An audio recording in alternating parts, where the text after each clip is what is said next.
প্রিয় দর্শক, আজ আমরা তৈয়ব নামটি সম্পর্কে জানব। এই নামটি ইসলামিক নাম কিনা, এই নামটি রাখা যাবে কিনা, এর অর্থ কি বা এটি কোন ভাষার শব্দ, সেসব সম্পর্কে বিস্তারিত জানব। তো আসসালামু আলাইকুম দর্শক, আপনারা দেখছেন আবদুল্লাহ ভিডি।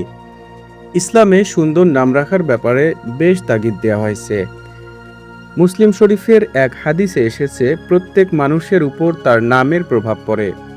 এছাড়াও আরেকটি হাদিসে পাওয়া যায়, নিশ্চয়ই কিয়ামতের দিন তোমাদেরকে ডাকা হবে তোমাদের নাম ও পিতার নাম ধরে, তাই তোমাদের নামগুলো সুন্দর করে রাখো।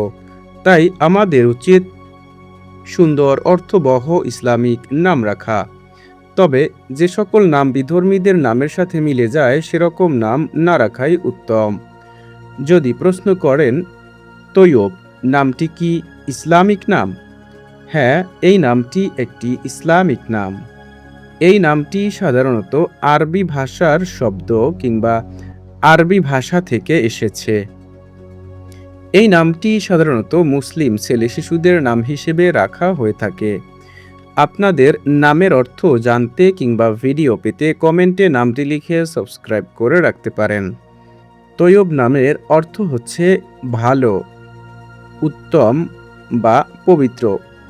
তৈয়ব নামটি বিভিন্নভাবে রাখা হয়ে থাকে। মোহাম্মদ তৈয়ব, তৈয়ব হাসান, তৈয়ব ইসলাম ইত্যাদি। তৈয়ব নামের বন্ধুদেরকে ভিডিওটি শেয়ার করতে ভুলবেন না।